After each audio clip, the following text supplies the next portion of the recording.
Hello friends, स्वागत है आप सभी का मेरे एक नए यूट्यूब वीडियो में। जैसे कि हमने पिछले एपिसोड में देखा था कि साशा गेम हार जाती है और वो अफसोस कर रही होती है। तभी वहां उसके पास आता है और वो बोलता है कि तुम्हें अपनी शर्त याद तो है ना। अब आगे उसके बाद हमें अगले दिन रोलैंड सिटी का सीन दिखाया जाता है। तभी कोई साशा के पास आता है और वो साशा को घूर कर देख रहा होता है। उसके बाद वो शख्स अपनी बेल्ट उतारने लग जाता है और वो शख्स अपनी बेल्ट को साशा के गले में बांध देता है। उसके बाद वो साशा के गले के अंदर एक चेन भी लगा देता है और उस चेन को पकड़ के खींचने लगता है और वो बोलता है कि अब से ये मेरा डॉग है। तभी पीछे से कार्लोस बोलने लगता है कि हे वुआंग, उसे हमें जाने देना चाहिए। और हमें पता चल जाता है वो कोई और नहीं बल्कि वुआंग ही होता है। तभी कार्लोस कहता है कि हे वुआंग, ये बहुत ज्यादा शर्मनाक है, उसे जाने दो। उसी टाइम पे कैसी बोलने लग जाती है, ये तो शर्मनाक नहीं, ये तो बहुत ज्यादा कूल है। तभी वुआंग बोलने लगता है, नहीं, मैं इस डॉग को यहाँ से नहीं जाने दूंगा, ये मेरा डॉग है, आखिरकार इसे मैंने शर्त में जीता है। और वुआंग बोलने लगता है कि मैं सोच रहा हूँ कि इस डॉग की दूसरे डॉग के साथ शादी कर दूं। और ये सब सुन के साशा हैरान होती है। वो सोचती है कि क्या ये मेरी शादी एक कुत्ते के साथ करने वाला है। तभी साशा गुस्से में आ जाती है और वो बोलने लगती है कि मैं कोई डॉग नहीं हूँ जो तुम मेरी शादी किसी कुत्ते के साथ कर रहे हो। ये सुनने के बाद वुआंग बोलने लगता है कि मैं जानता हूँ कि तुम कोई डॉग नहीं हो, वैसे भी तुम किसी काम की तो हो नहीं। तभी वुआंग बोलने लगता है, अगर कैसा रहेगा कि मैं सिर्फ तुम्हारी सगाई ही कुत्ते के साथ कर दूं। और ये सब कुछ सुनकर साशा हैरान रहती है। वो सोचती है कि ये मेरी शादी कुत्ते के साथ करवा के ही रहेगा क्या। तभी साशा गुस्से में बोलने लगती है कि हे वुआंग, तुम मुझे यहाँ से चुपचाप जाने दो। उसके बाद हमें दिखाया जाता है कि साशा सोच रही होती है कि अगर मुझे इससे अपनी बात मनवानी है तो मुझे इससे प्यार से बात करनी पड़ेगी। तभी साशा बोलने लगती है कि हे वुआंग, मैं तुम्हारे लिए कुछ भी कर सकती हूँ, बस तुम एक बार बोल के तो देखो, तुम जो बोलोगे मैं वो सब कुछ करूंगी। ये सब कुछ सुनने के बाद वुआंग बोलने लगता है कि ठीक है, तुम मेरे लिए एक काम करो, ऐसा करो, यहाँ पर जितने भी लोग हैं उन सभी को इकट्ठा करो। वुआंग ये सब कुछ बोल ही रहा होता है। तभी साशा वहाँ से खड़ी हो जाती है और वो वुआंग की तरफ तेजी से भागने लगती है और वो वुआंग के पास जाकर उसे गले लगा लेती है। और साशा बोलने लगती है कि मैं तुम्हारे लिए कुछ भी कर सकती हूँ, बस तुम एक बार बोल के देखो। साशा वुआंग के बहुत ज्यादा करीब थी, इस वजह से वुआंग को कुछ अजीब सा महसूस होने लगता है। इतने में ही पीछे से कैसी आ जाती है और वो साशा की चेन पकड़ लेती है और उसे खींचने लगती है और वो बोलती है कि तुम चुपचाप मेरे साथ आओ। तभी साशा बोलने लगती है कि प्लीज मेरी चेन छोड़ दो। और साशा बोल रही होती है ये मेरी एक मैजिक ट्रिक है जिससे मेरी कोई भी बात मानने को तैयार हो जाता है। उसके बाद हमें दिखाया जाता है कि वुआंग के पास से उसकी फोटो गिर जाती है।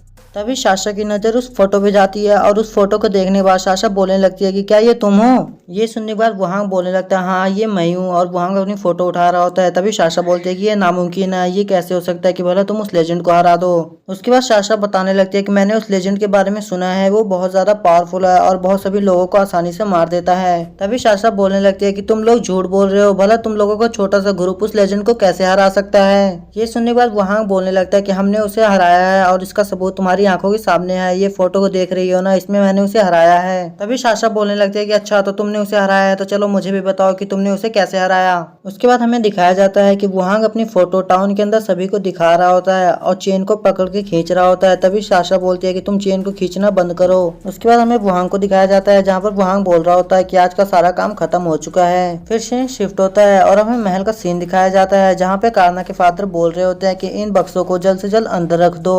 तभी कारना के फादर बोलते हैं कि आपका बहुत बहुत शुक्रिया फर्स्ट विजार मास्टर कि आपने मेरी मदद की। ये सब कुछ सुनने के बाद वो प्रिंसेस बोलने लगती है कि ये सब कुछ वुआंग की वजह से हो रहा है क्योंकि वुआंग ने ही बोला था मुझे आपकी मदद करने के लिए। उसके बाद हमें एक हफ्ते पहले का सीन दिखाया जाता है जहाँ पे प्रिंसेस लाटेस के पास जाती है और लाटेस को एक लेटर देती है। उस लेटर को देखने के बाद लाटेस उस लेटर को खोलने लगती है और बाद में पता चलता है कि वो लेटर वुआंग ने लिखा था। और उस लेटर के अंदर लिखा था कि लाटेस, काफी समय हो गया है तुमसे मिले हुए, उम्मीद करता हूँ कि तुम ठीक हो। मैं थोड़ी मुश्किल में हूँ लेकिन तुम चिंता मत करो, मुझे तुम्हारी थोड़ी सी मदद चाहिए। मैं चाहता हूँ कि तुम मेरे लिए वेपन्स बनाओ और एक डिवाइस बनाओ जिससे कि कॉपीज निकाली जा सके। ये लेटर देखते ही लाटेस डिवाइस बनाना शुरू कर देती है और वो थोड़ी ही देर में डिवाइस को रेडी कर लेती है और डिवाइस को टेस्ट करने लगती है। टेस्ट करने के बाद वो देखती है कि उसके अंदर से कॉपीज बाहर आने लगती है। ये देखने के बाद लाटेस खुश होने लगती है और वो बोलने लगती है कि आखिरकार मैंने कर दिखाया है। उसके बाद हमें दिखाया जाता है कि उसमें से एक कॉपी महाराज के पास जाती है और उस फोटो को देखने के बाद महाराज को यकीन नहीं आ रहा होता है कि वुआंग ने एक लेजेंड को हराया है। तभी महाराज बोलने लगते हैं, हो ना हो, इस बच्चे में कोई तो खास बात है जो इसने एक लेजेंड को हराया है। उसके बाद महाराज बोलने लगते हैं कि तो ठीक है, मैं इसी के प्लान से काम करूंगा।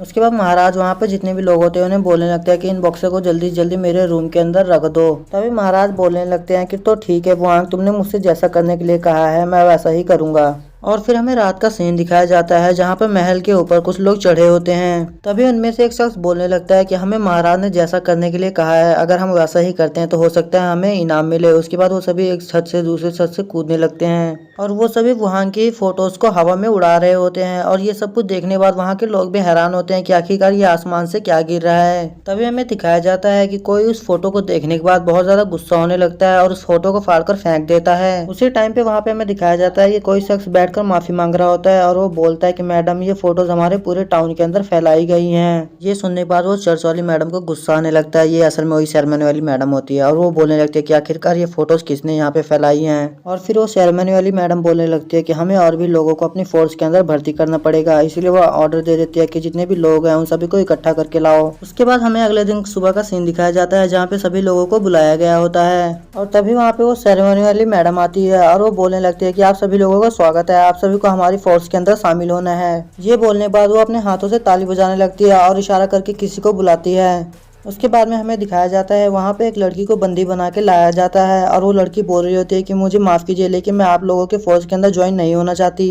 जैसे ही ये सब कुछ सेरेमनी वाली मैडम सुनती है उसे गुस्सा आने लगता है और उसके सर के ऊपर हाथ रख देती है और वो बोलने लगती है कि अगर तुम मेरी फोर्स के अंदर ज्वाइन नहीं होगी तो तुम्हें जिंदा रहने का भी कोई हक नहीं है। तभी वो सेरेमनी वाली मैडम अपनी डार्क पावर का इस्तेमाल करने लग जाती है और वो बोलती है कि अब तो तुम मरोगी और उसने अपने डार्क पावर के इस्तेमाल से उस लड़की को जान से मार दिया होता है। और ये सब कुछ देखकर वहाँ पर जितने भी लोग थे वो सभी हैरान हो जाते हैं। तभी वहाँ पे लोग बोलने लगते हैं कि ये कितनी ज्यादा बेरहम है। उसके बाद सीन शिफ्ट होता है और हमें वुहांग को दिखाया जाता है। वुहांग कहीं पर जा रहा होता है और इसके हाथ में एक पैसों की पोटली होती है जिसे वुहांग पूरे रास्ते में फेंक रहा होता है। जैसे ये पोटली लोगों के घरों में जाती है वहाँ पे इस पोटली को देखने के बाद सभी लोग हैरान हो जाते हैं क्योंकि इसके अंदर बहुत सारे गोल्ड कॉइन्स थे। गोल्ड कॉइन्स को देखने के बाद ये सभी लोग खुश हो रहे थे। दूसरी तरफ कैसी और लॉन्गियन भी लोगों को गोल्ड कॉइन्स बांट रहे होते हैं और फिर हमें दिखाया जाता है कि प्रिंसेस भी अपनी मैजिक की मदद से सभी को गोल्ड कॉइन्स बांट रही होती है और प्रिंसेस बोलती है कि वहाँ ये सब कुछ मैं सिर्फ तुम्हारे लिए ही कर रही हूँ। उसके बाद प्रिंसेस बोलने लगती है कि ये सारे पैसे हमने लाटेस से लिए थे, लाटेस की वजह से हमने बहुत ज्यादा पैसे कमाए थे और वहाँ के ऑर्डर्स पे ही लाटेस ने अपने सारे पैसे वुहांग को दे दिए और वुहांग सारे पैसों को बांट रहा है। तभी सीन शिफ्ट होता है और हमें साशा को दिखाया जाता है जहाँ पर साशा बोल रही होती है कि हे वुहांग, मैं जान गई हूँ कि तुम बहुत ज्यादा अमीर हो, इसी वजह से तुम पैसे बांट रहे हो, लेकिन तुम्हें इस तरह पैसे नहीं बांटने चाहिए।